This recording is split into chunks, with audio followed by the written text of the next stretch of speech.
AS5 net profit or loss for the period, prior period items and changes in accounting policies।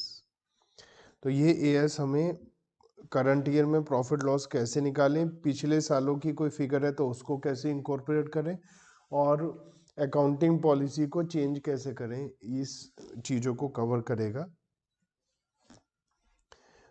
Business में कुछ ordinary activities होती हैं, जैसे आपका furniture का काम है तो फर्नीचर बेचना खरीदना, ये आपकी नॉर्मल ऑर्डिनरी एक्टिविटी है। एक्स्ट्राऑर्डिनरी आइटम्स होती हैं ऐसी इनकम और एक्सपेंसेस जो आपको अराइज होती हैं ऐसी ट्रांजैक्शन से जो ऑर्डिनरी एक्टिविटी नहीं होती हैं, ठीक है ना। तो जो ऑर्डिनरी एक्टिविटी नहीं है वो सब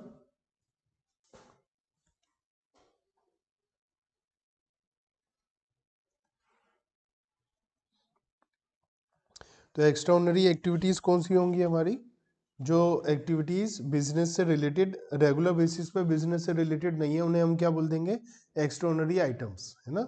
तो कोई भी एक्सपेंसेस हैं जो आते हैं एक्स्ट्राऑर्डिनरी एक्टिविटीज से, ऑर्डिनरी एक्टिविटीज के अलावा, उसे हम बोल देते हैं। प्रायर पीरियड आइटम्स क्या होती हैं, ये ऐसी इनकम या एक्सपेंस है जो हुए करंट पीरियड में। बहुत इंपॉर्टेंट बात क्या है, as a result of error और omission in the past. Error, तो इन दोनों में से एक चीज जरूर होनी चाहिए, या तो एरर या ओमिशन। प्रायर पीरियड आइटम्स उसे बोलेंगे हम। अकाउंटिंग पॉलिसी तो पता ही है आपको क्या होती है, जो हम अकाउंटिंग करते हुए प्रिंसिपल अप्लाई करते हैं।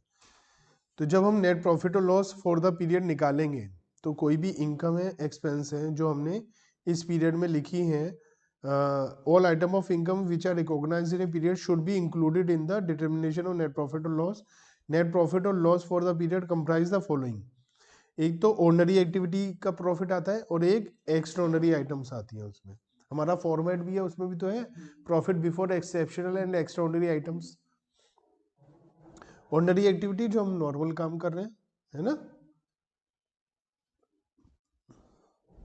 Although these item of income and expenses are not extraordinary, लेकिन फिर भी वो रिलेवेंट है, उसे अलग से शो करना चाहिए।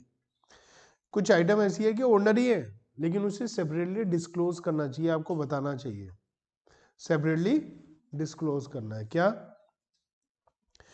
अगर आपने इन्वेंट्री स्टॉक को किस पे लिखते हैं, कॉस्ट या एनआरवी, विचएवर इज लेस। अगर आपने एनआरवी पे दिखाया है क्योंकि वो कॉस्ट से कम है तो उसको अलग से डिस्क्लोज करना पड़ेगा आपको।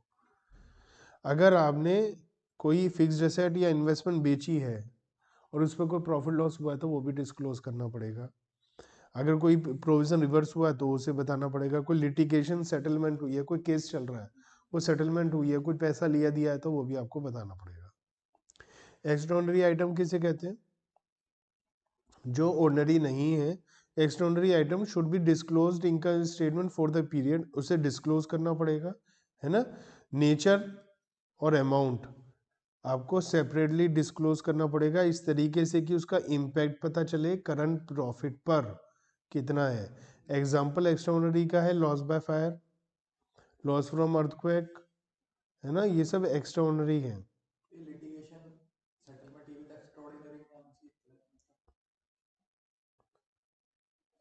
लिटिगेशन सेटलमेंट, अगर मान लिया बिजनेस में ऐसा कि 10-20 केस चल ही रहे तो फिर एक्स्ट्राऑर्डिनरी का हो गया, वो फिर तो ऑर्डिनरी हो गया ना। वो एक लॉस हुआ 5 लाख रुपए का क्योंकि एक घपला हुआ, एम्बेजलमेंट का मतलब घपला करा किसी ने, और ये कंपनी को हुआ जो हमने सैलरी में डेबिट कर दिया। गलत है बात, क्योंकि ये हमारा एक्स्ट्राऑर्डिनरी है, नॉर्मल तो है नहीं, तो सैलरी के अंदर इंक्लूड नहीं कर सकते हम, इसे हमें अलग से दिखाना पड़ेगा सेपरेटली, है ना। What is prior period items. Prior period items हमने क्या बताया, जो एरर की वजह से है या ओमिशन की वजह से। तो या तो एरर है या ओमिशन है ना, तो उसे आपको अलग से दिखाना पड़ेगा। जैसे क्वेश्चन नंबर 2 है हमारे पास, ये क्या करते हैं, इलेक्ट्रिसिटी बिल जो होता है ना, ये आपके पास कायदे से हर महीना बिल आता है, आप पेमेंट करते हैं, वही लिखेंगे। तो ये क्या कर रहे हैं, रिसीव, कई जगह पता है क्या, कई जगह ये सिस्टम है कि इलेक्ट्रिसिटी डिपार्टमेंट आपसे कहता है आप अपने आप रीडिंग बताओ हमें और हम बिल जनरेट करके दे देंगे आपको। बहुत सारी जगह ऐसे है कि उनके पास इतने एम्प्लॉय नहीं है, बहुत दूर है, गांव में 20 किलोमीटर अंदर कोई है, तो उनसे कहा भैया आप अपने आप आओ इलेक्ट्रिसिटी डिपार्टमेंट में, वहां आकर अपने आप बताओ रीडिंग कितनी है, अपने आप बिल बनवाओ और अपने आप पेमेंट कर दो। साल में एक बारी दो बारी हमारा आदमी आकर चेक कर लेगा। तो ये क्या करते रहे, प्रोविजनल इलेक्ट्रिसिटी बिल बनाते रहे 5 साल से, है ना। प्रोविजन होता है अंदाजे से, वैसे ही चल रहा है। करंट ईयर में देखा तो फाइनल बिल 10 लाख रुपए का आया, जिसमें 3 लाख का तो इस साल का है और 7 लाख रुपए पिछले 5 सालों का गड़बड़ है जो कम बिल दिया है आपने। तो इसे नॉर्मल P&L में डालना चाहिए क्या? तो ये लिखा है कि हमारा जो 10 लाख का है इसमें से 3 लाख इस साल का, 7 लाख पिछले सालों का है। ये 5 साल का एरर की वजह से आपकी गलती है। तो ये प्रायर पीरियड आइटम हो गई और 3 लाख का करंट ईयर हो गया। तो P&L अकाउंट में 3 लाख और 7 लाख आप इस तरीके से दिखाएं कि वो अलग से डिस्क्लोज हो जाए कि भैया ये अलग अलग है। 3 लाख रुपए इस साल का जो डिफरेंस है और 7 लाख रुपए पिछले सालों का जो डिफरेंस है, ये आपको प्रायर पीरियड आइटम में 7 लाख दिखाना पड़ेगा। 10 लाख इस साल के खर्चे में नहीं डाल सकते आप, ठीक है ना। जब आप फाइनेंशियल स्टेटमेंट बना रहे थे 31 मार्च 2011 को, तो इन्हें पता चला कि पिछले साल की जो स्टॉक की शीट है उसमें 2 पेजेस ऐड होने से रह गए, 25 लाख का इन्वेंट्री लिखने से ही रह गया। तो अब क्या करेंगे, तो ये जो स्टॉक शीट है उसे ठीक करोगे आप, 2 पेज जो नहीं थे 25 लाख रुपए का, तो ये ओमिशन है या नहीं? तो इसे आप दिखा दोगे ओमिशन में, क्या एंट्री बना, ओपनिंग स्टॉक को बढ़ाओगे ना। तो ओपनिंग स्टॉक बढ़ाने से क्या होगा, पिछले साल की तो इनकम बढ़ जाएगी क्योंकि पिछले साल का क्लोजिंग था, इस साल की इनकम हमारी कम हो जाएगी, है ना। ठीक है, तो हम लोग क्या करेंगे कि opening stock debit to prior period income, prior period income to P&L। It means हमारा जो पिछले साल का प्रॉफिट था वो सही नहीं निकला था ना, वो कम था, तो पिछले साल के प्रॉफिट को बढ़ाना है, इस साल के प्रॉफिट को कम करना है। तो आएगा तो दोनों इसी साल में ही, तो हम क्या करेंगे, इसको जो क्रेडिट में भी आएगा डेबिट में भी आएगा, दोनों तरफ ही आएगा। तो यहाँ प्रायर पीरियड आइटम के नाम से दिखा देंगे जो डिफरेंस है, ठीक है ना। अब है चेंज इन अकाउंटिंग पॉलिसी, तो उसके लिए पहले बताया गया चेंज इन अकाउंटिंग एस्टिमेट। तो ये हमें बता रखा है estimate regarding provision for bad and doubtful debts, useful life of asset, valuation of inventory, provision for income tax may be revised due to change in circumstances and subsequent developments. तो हमें और बातें पता रहती हैं तो हम एस्टिमेशन में चेंजेस करते रहते हैं। तो ये जो एस्टिमेशन में जो चेंज होगा इसका effect and accounting estimate should be included in determination of net profit loss for the period of change if the change affect the period of only. इस साल चेंज हुआ तो इस साल के P&L में डाल दो जो भी डिफरेंस है, और अगर चेंज फ्यूचर में होगा तो फ्यूचर में भी चेंज करो उसको। तो लिखा nature and amount of change in accounting estimate which has a material effect in the current period or which is expected to have a material effect in subsequent period should be disclosed. If it is impracticable to quantify the amount, this fact should be disclosed. अगर हम future में नहीं बता सकते कितना फर्क पड़ेगा तो हम ये लिख देंगे कि हम पता नहीं लगा सकते। Sometimes an item can be treated both as a change in accounting policy and change in accounting estimate. In such a case, it should be treated as a change in accounting estimate. For example हमें ये पता चला हमारी life asset की 10 साल की बजाय 9 साल है, तो आने वाले हर साल का और इस साल का डेप्रिसिएशन चेंज हो जाएगा। चेंज इन टैक्स लाइबिलिटी, क्योंकि इंटरप्रिटेशन में चेंजेस हमें समझ में नहीं आ रहा, हमने चार्टर्ड अकाउंटेंट से जाकर पूछा, उसने कहा इसका मतलब ये है, तो हमारा इनकम चेंज हो गया, टैक्स चेंज हो गया।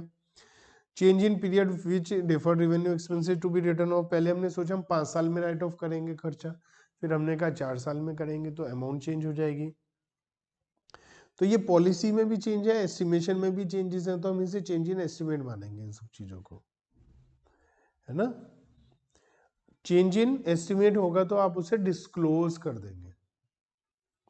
Change in accounting policy, In order to facilitate comparison of financial position, performance and cash flow, same accounting policy should be adopted over time. देखो अकाउंटिंग एस्टिमेट तो जब मर्जी चेंज कर दो, डिस्क्लोज कर दो, हाँ जी हमारा एस्टिमेट में चेंज हुआ, ये फर्क है, बस बात खत्म। चेंज इन अकाउंटिंग पॉलिसी आप नहीं कर सकते।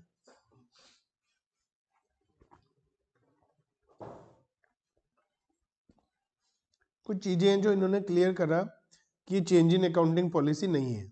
Following note change in accounting policy. जैसे कोई ऐसी चीज जो पहले न्यू अकाउंटिंग पॉलिसी आई, पहले थी ही नहीं, अब नई अकाउंटिंग पॉलिसी है, तो चेंज इन अकाउंटिंग पॉलिसी नहीं है, ये introduction of accounting policy. Adoption of new policy for even those are different in substance from previously occurring, मतलब कोई चीज पहले होती थी उससे अलग कोई नई चीज हो रही है, उसके लिए कोई नई पॉलिसी आई है, तो वो चेंज इन अकाउंटिंग पॉलिसी नहीं है।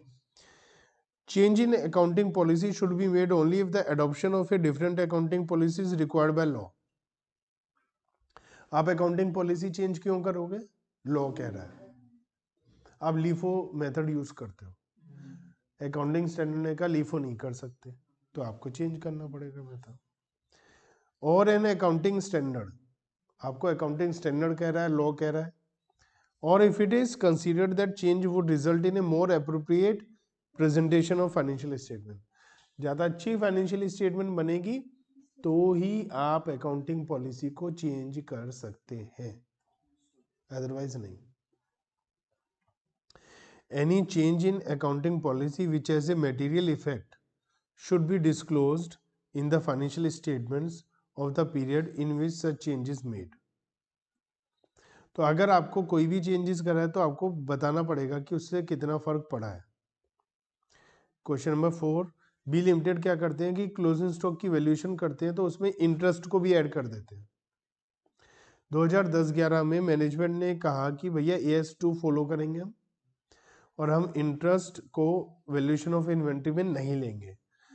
AS2 और ए फाइनेंशियल कॉस्ट का जो AS है वो क्या कहता है कि आप इंटरेस्ट तभी जोड़ेंगे जब आपने कोई स्पेसिफिक लोन किसी चीज के लिए लिया है और उस चीज को बनाने में सब्सटेंशियल पीरियड ऑफ टाइम लग रहा है। अगर आपका सब्सटेंशियल पीरियड ऑफ टाइम से 1 साल से ज्यादा टाइम लग रहा है, अगर आप अपना स्टॉक बनाते हो 1 महीने में, तो उसमें इंटरेस्ट का पोर्शन नहीं आना चाहिए। लेकिन आप रियल एस्टेट में बिल्डर हो, 3 साल में आपकी बिल्डिंग बन रही है, स्टॉक बन रहा है और आपने लोन लिया हुआ है, तो फिर आप जोड़ सकते हो उसको। तो AS2 के हिसाब से इन्होंने कहा इंटरेस्ट अब नहीं लेते हम। This has resulted in A decrease in profit by 8 lakh. 8 lakh रुपए का प्रॉफिट कम हो गया आपका। तो क्या आपको इसका डिस्क्लोज करना पड़ेगा? तो बिल्कुल करना पड़ेगा, डिस्क्लोज नेसेसरी है, क्योंकि ये चेंज इन अकाउंटिंग पॉलिसी है। पहली बात तो आपको ये लिखना पड़ेगा कि आपने चेंज क्यों करा। आप कहोगे AS2 को अप्लाई करा हमने, और फिर चेंज का इफेक्ट जो आया है वो 8 लाख रुपए का, वो भी आपको डिस्क्लोज करना पड़ेगा। ठीक है। 5th है, हम एक प्रोविजन बनाते हैं नॉन मूविंग स्टॉक के लिए, जो माल हमारा कम यूज होता है ना। तो 12 महीने तक अगर वो यूज नहीं होता है तो हम उसके लिए नॉन मूविंग के लिए प्रोविजन बना देते हैं कि बिल्कुल लॉस वगैरह हो जाएगा। अब हमने सोचा कि हम प्रोविजन ऐसा नहीं करते कि नॉन मूविंग आइटम को लॉस का प्रोविजन हम ऐसे बना दे, 12 महीने के बाद हम टेक्निकली इवेल्यूएशन करेंगे, पता लगाएंगे और उसकी फिर लॉस की वैल्यूएशन करेंगे। जैसे 7 करोड़ रुपए का स्टॉक है, हमने पिछले अगर हम प्रोविजन बनाए कि 12 महीने से जो यूज नहीं हो रही है आइटम, तो 10 लाख की है, तो हम 10 लाख का प्रोविजन बना देंगे कि ये माल बेकार हो जाएगा, खराब हो जाएगा। लेकिन अगर हम टेक्निकली इवेल्यूएशन कराते हैं तो ये माल 9 लाख का है, 10 लाख का नहीं है। तो लिखा है क्या ये चेंज इन अकाउंटिंग पॉलिसी है और क्या कंपनी ये मेथड चेंज कर सकती है? तो किसी चीज की वैल्यूएशन 10 लाख नहीं 9 लाख, ये तो एस्टिमेशन है, वैल्यूएशन का फर्क है, मेथड पॉलिसी का मेथड चेंज थोड़ी ना। तो लिखा है change does not amount to change in accounting policy, as per accounting policy only provision for non moving should be made. पहले भी हम नॉन मूविंग का बना रहे हैं, अब भी नॉन मूविंग का बना रहे हैं। अगर हम कह लें पहले नॉन मूविंग का बनाते थे, हम मूविंग का भी कुछ परसेंटेज डालेंगे तो वो चेंज इन अकाउंटिंग पॉलिसी होता। The method is only A guideline and the better way of estimation. भैया आप टेक्निकल इवेल्यूएशन तो ज्यादा अच्छा है ना, 12 महीने से जो नहीं हो रहा वो एक तरीका नहीं है। टेक्निकली इवैल्यूएशन एक ज़्यादा बेटर मेथड है। तो लिखा है further the amount of difference is also non material. अब 7 करोड़ में से 1 लाख रुपए का फर्क आ रहा है, तो ये बहुत बड़ी रकम तो है नहीं, तो ये वैल्यू बहुत ज़्यादा वो भी नहीं है, तो ये चेंज इन अकाउंटिंग पॉलिसी नहीं है, और आप चाहें तो इसे डिस्क्लोज करें ना भी करें, इतना फर्क नहीं पड़ रहा है। Notes to for the students, change in method of depreciation, जैसे एसएलएम से डब्ल्यूडीवी और ये सब अकाउंटिंग पॉलिसी में चेंज है ना, लेकिन रेट में चेंज होना अकाउंटिंग पॉलिसी में चेंज नहीं है। 10% की वजह 12% लगा रहे हैं तो चेंज इन एस्टिमेट है। क्लियर?